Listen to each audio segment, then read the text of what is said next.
The last thing she said to me before closing the car door was, "You don't have to be the strong one all the time."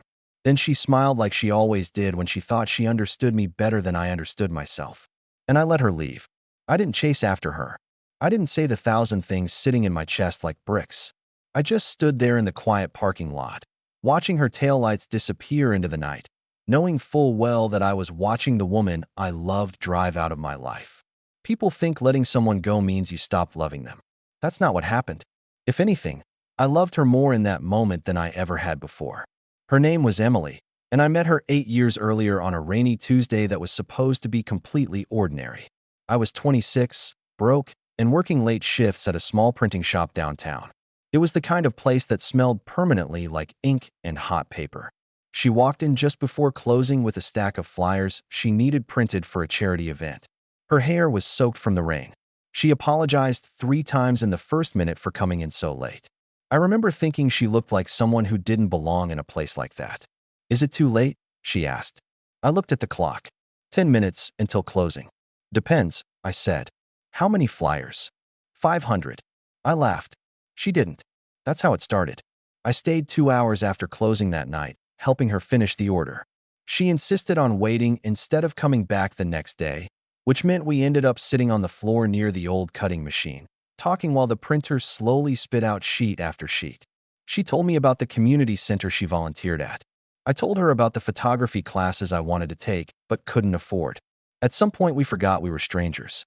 By midnight, we were eating vending machine snacks like teenagers and arguing about which movie had the best ending of all time. When she finally left, she wrote her number on the back of one of the flyers. "Just in case you ever want to photograph something that actually matters," she said. I waited exactly 2 days before texting her. That turned into coffee. Coffee turned into late-night walks.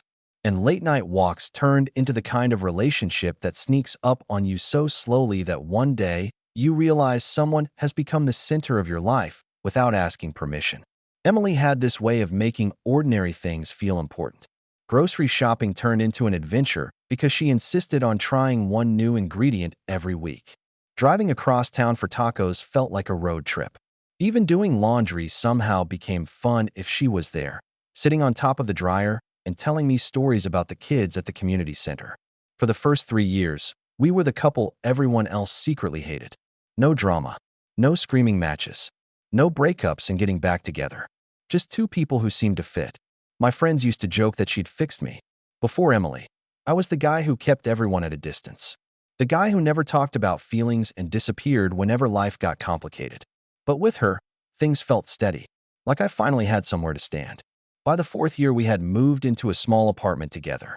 Nothing fancy, just 2 rooms, thin walls, and a balcony that overlooked a noisy street. But it was ours. Emily filled the place with plants we kept accidentally killing. I hung photographs on every available wall. We built routines. Sunday morning pancakes. Thursday movie nights. Long walks after dinner where we'd talk about everything and nothing at the same time. That was the life we built. And for a long time, I thought it would last forever.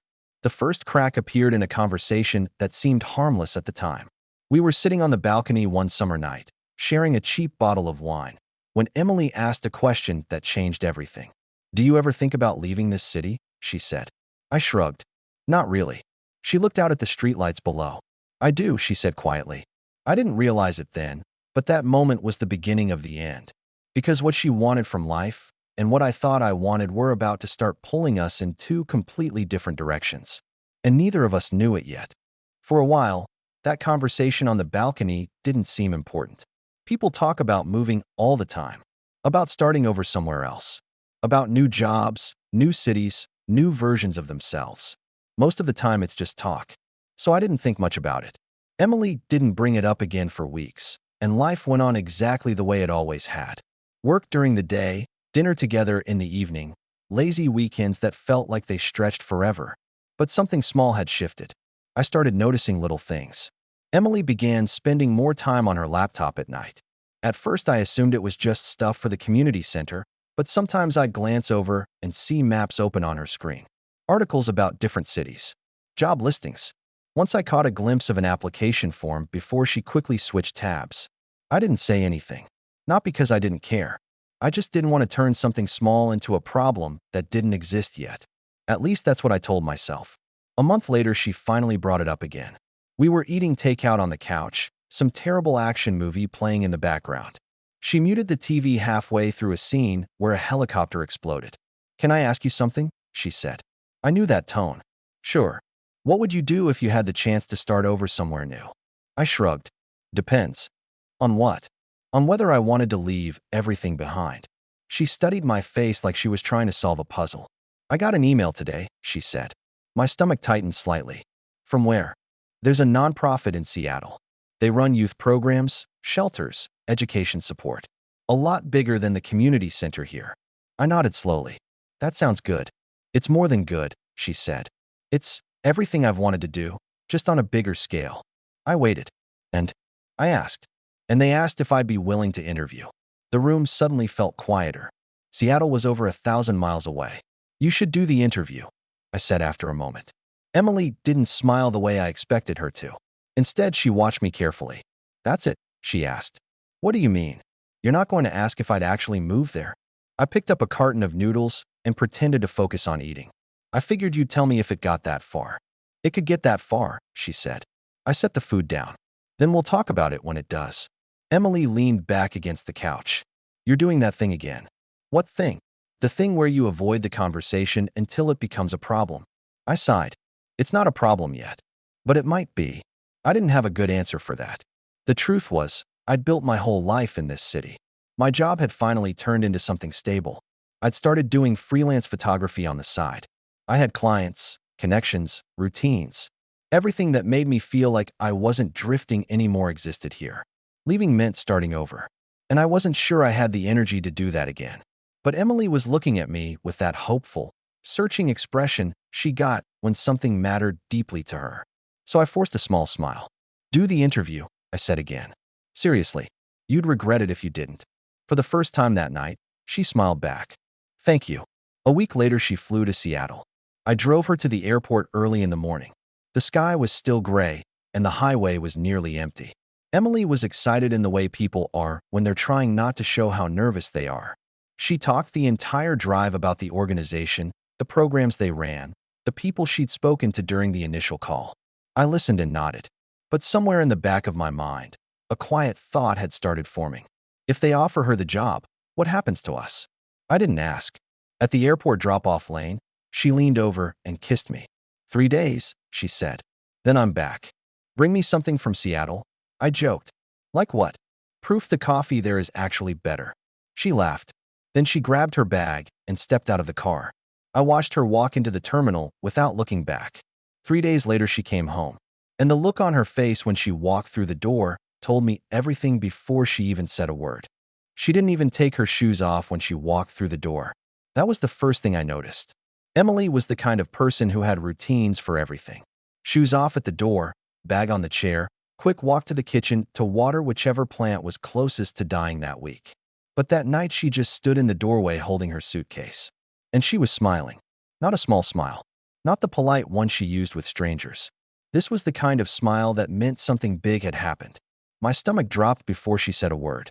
Well, I asked. She let out a breath that sounded like she'd been holding it the entire flight. They offered me the job. For a moment, neither of us moved. Then I forced a grin and stood up from the couch. That's amazing, I said, pulling her into a hug.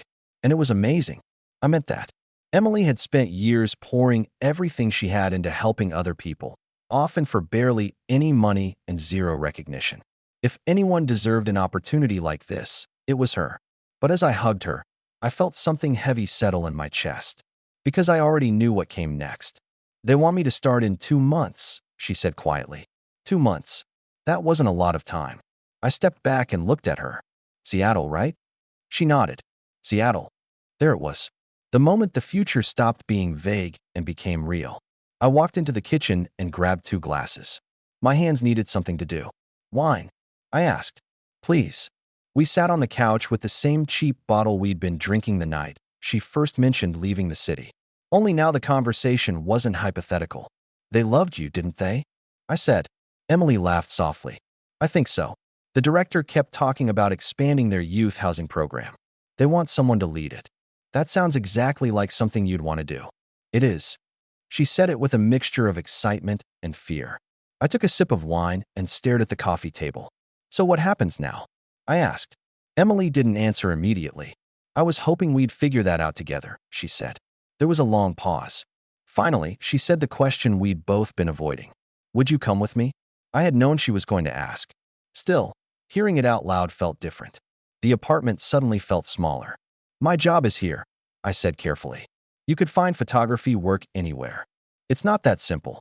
You've always said you wanted to do more with photography, she replied. A new city could be a fresh start. I rubbed the back of my neck.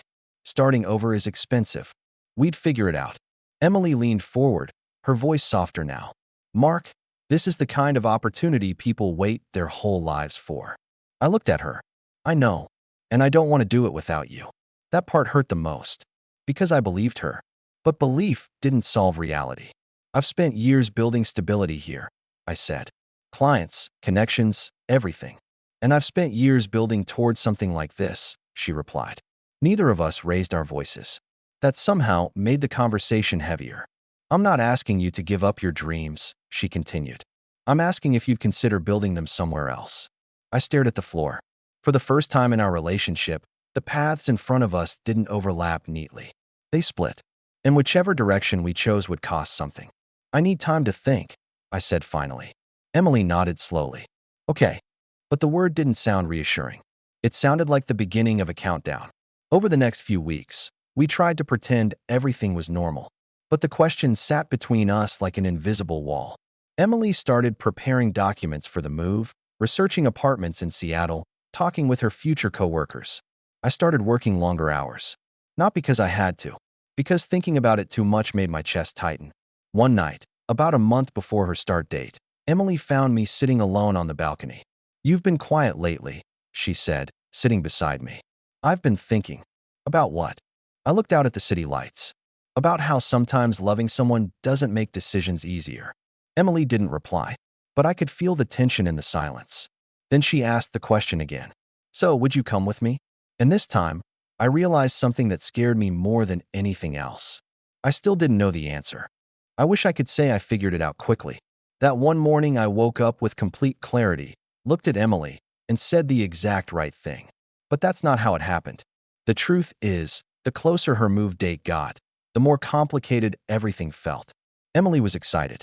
I could see it in the way she moved around the apartment, the way she talked about the programs she wanted to start, the way she spent hours researching neighborhoods in Seattle. But she was also careful around me. Too careful. Like she was afraid any wrong word might push me further away from the idea. One evening about 3 weeks before she was supposed to leave, we went out with friends for dinner. It was something we'd done 100 times before. Same small restaurant, same table near the window. Normally, Emily was the most talkative person there. That night, she barely spoke, and everyone noticed.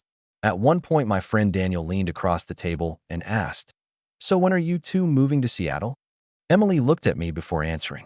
I forced a smile. "She got the job," I said. "She starts soon." Daniel raised an eyebrow. "She?" The rest of the table went quiet. Emily quickly changed the subject, but the mood never fully recovered. On the drive home, neither of us spoke for almost 10 minutes. Finally, she said, "You didn't have to make it sound like that." "Like what?" "Like we're already separated." I tightened my grip on the steering wheel. "I didn't say that." "You didn't say anything." That stung because it was true. "I'm trying to figure things out," I said. "I know. But time keeps moving," she replied softly. We pulled into the parking lot of our apartment. Instead of getting out, Emily stayed in her seat. "Can I ask you something honestly?" she said. "Yeah. If I had never gotten this job offer, would you ever have considered leaving the city?" I thought about it. About the routines we'd built, the familiar streets, the comfort of knowing exactly where my life was headed. "Probably not," I admitted. Emily nodded slowly. "That's what I thought. But that doesn't mean I don't want you to take the job. I know you want me to take it," she said. "That's not the question." Her voice wasn't angry, just tired. "The question is whether you want a future with me in it badly enough to change your life for it." The words hung in the air. I didn't have a response ready. Emily watched my face for a few seconds, and I saw the moment something in her expression shifted. Not disappointment exactly, more like understanding. And somehow that was worse. She opened the car door. "Come on," she said quietly. It's late.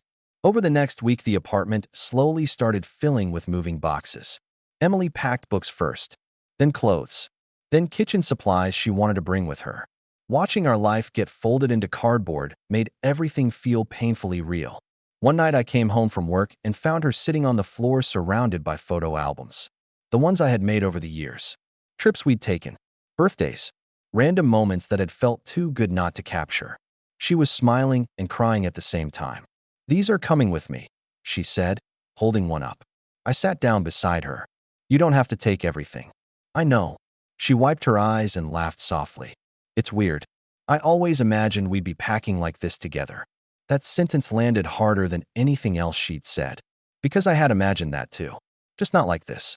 A few days later, Emily told me her exact move date. She would leave on a Sunday morning. 2 weeks away. That night, I barely slept. Because deep down, I knew something I hadn't been willing to admit yet. No matter how much I loved her, I wasn't ready to leave the life I had built. And if that was true, then the decision we'd both been avoiding was already made. The week before Emily's move felt unreal, like living inside a moment that hadn't fully happened yet. We still woke up in the same bed, still made coffee together in the mornings, still watched movies at night. But everything had an invisible deadline attached to it. Every dinner might be the last one in that kitchen. Every walk might be the last time we followed that exact route. Neither of us said it out loud, but we both felt it. One night, for days before she was supposed to leave, Emily suggested we go for a walk. It was late.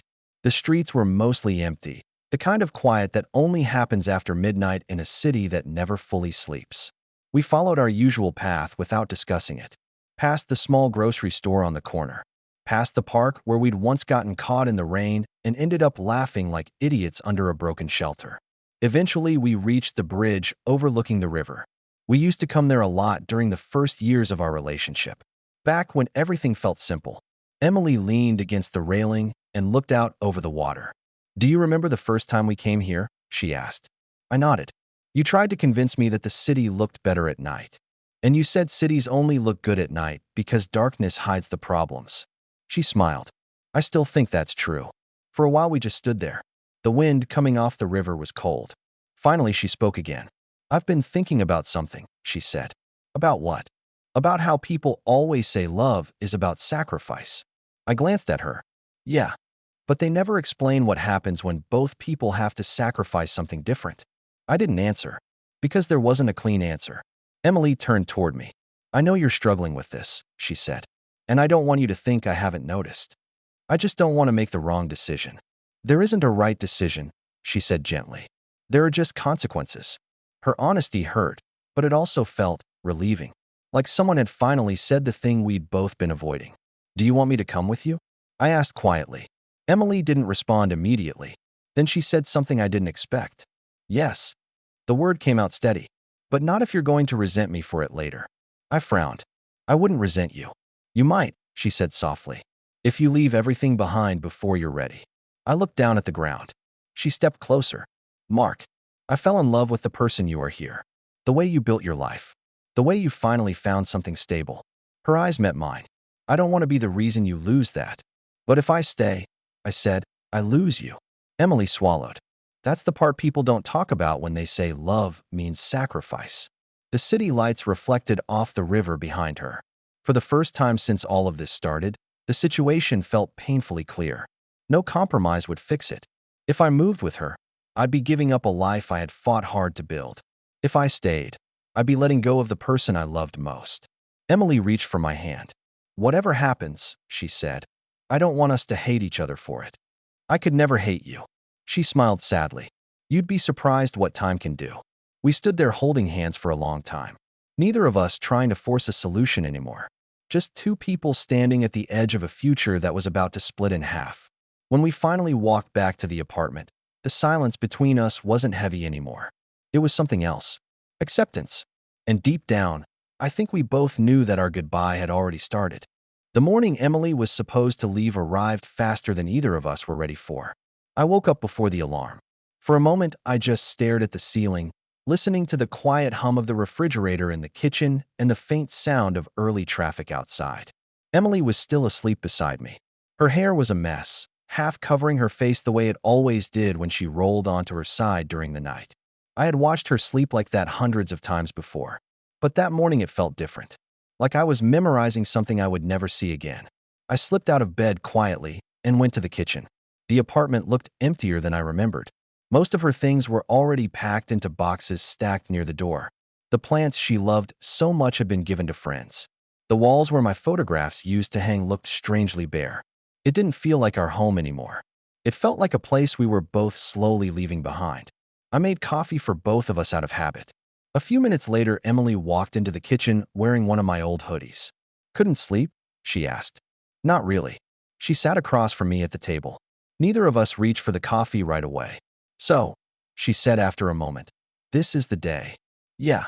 Her flight wasn't until noon, but the drive to the airport would take about 40 minutes. Every minute suddenly felt too short. Emily wrapped her hands around the mug.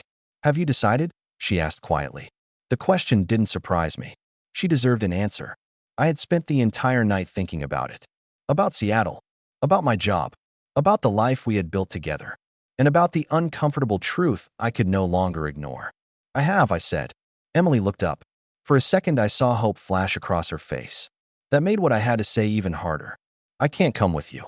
The words landed in the room like something fragile breaking. Emily didn't react right away. She just nodded slowly, like she had already prepared herself for this answer. "Okay," she said. That was it. No anger. No argument. Just acceptance. And somehow that hurt more than any fight could have. "I'm sorry," I said. "Don't be." "But Mark," she interrupted gently. "We talked about this." Her eyes were calm, but I could see the sadness behind them. "You shouldn't have to give up your life for me. It wouldn't just be for you." "But it would start that way," she replied. Silence filled the kitchen. I wanted to say something that would fix everything, but there was nothing left to fix. After a while, she stood up. "I should finish packing the last few things." I nodded. We moved around the apartment together for the next hour, folding clothes, checking drawers, making sure nothing important was left behind. It felt strangely normal, almost peaceful. Around 10:30, we carried the final suitcase down to my car. The morning air was cold and bright. Emily looked up at the apartment building one last time. 8 years, she said softly. Yeah, not a bad chapter. I swallowed the lump in my throat. Not bad at all. The drive to the airport was quiet. Not uncomfortable, just quiet. When we pulled up to the departure area, Emily turned to me. "So this is it?" I nodded. She opened the car door, then paused. "Walk me inside." Of course. We stood near the security line for a few minutes. People rushed past us in every direction, dragging suitcases and checking their phones. But for us, the world felt strangely slow. Emily looked at me the way she had the first night we met in the printing shop. Curious, warm, honest. "I'm really glad it was you," she said. "What was this part of my life?" My throat tightened. "Me too." She stepped forward and hugged me. Not quickly, not casually. The kind of hug people give when they know it might be the last one. Then she pulled back, smiled softly, and said something that still echoes in my head. "You don't have to be the strong one all the time." And just like that, she picked up her suitcase and walked toward security. I stood there watching her disappear into the crowd, not chasing her, not calling her back, because loving someone sometimes means letting them go exactly where they need to be. For a long time after Emily left, the apartment felt too quiet. Not the peaceful kind of quiet. The kind that makes every small sound feel louder than it should be. The refrigerator humming in the kitchen. The floor creaking when I walked across the living room. Even the wind outside seemed to press against the windows like it was trying to remind me how empty the place had become. The first week was the hardest. I kept expecting to hear her keys in the door, or her voice from the kitchen asking if I wanted tea. Instead, there were just boxes of things she hadn't taken and long evenings that stretched out endlessly. I threw myself into work. Long hours at the print shop. Extra photography gigs whenever I could find them. Anything that kept me from sitting alone with my thoughts too long. Emily and I texted a few times during her first week in Seattle. She told me about the new office, the staff she was meeting, the apartment she'd found near the water. I told her the city here hadn't changed. Neither had the coffee. The conversations were friendly, careful, like two people slowly learning how to exist in each other's lives from a distance. After a while, the messages became less frequent. Not because we were angry, just because life kept moving. Months passed. Summer turned into fall. One evening, about 6 months after she left, I was walking home from a photography job downtown when I passed the bridge over the river. The same bridge where we had stood together on one of our last nights. I stopped without thinking. The city lights reflected across the water just like they always had. For a moment it felt like nothing had changed. But of course everything had. I leaned against the railing and took a deep breath. And for the first time since Emily left, I didn't feel that sharp ache in my chest anymore. Not because I had stopped loving her. That part never really disappeared. It just changed. Love doesn't always end when people go separate ways. Sometimes it just becomes quieter, softer, a memory instead of a presence. About a year after she moved, I received a message from her. It was late at night. Just a photo. Emily was standing outside a large building with a group of teenagers behind her, all of them smiling and holding signs for some kind of community event. Her caption was simple. "We opened the new youth housing program today." I stared at the picture for a long time. She looked happy. Not the temporary excitement people show when something is new. Real happiness. The kind that comes from knowing you're exactly where you're supposed to be. I typed a reply. "I'm proud of you." A few minutes later she responded. "Thank you for letting me go." I looked at that message for a while before answering. Because the truth was, I didn't let her go because I stopped loving her. I let her go because I loved her enough not to stand in the way of the life she was meant to build. Sometimes people think relationships fail because someone made the wrong choice. But that's not always true. Sometimes two people can love each other deeply and still want different futures. Standing on that bridge that night, watching the river move through the city, I realized something I hadn't understood before. Letting her go wasn't the moment our story ended. It was the moment we both became who we were meant to be. And if I had the chance to go back and change that day at the airport, I wouldn't. Because loving her was one of the best things that ever happened to me. And letting her go was the hardest thing I ever did.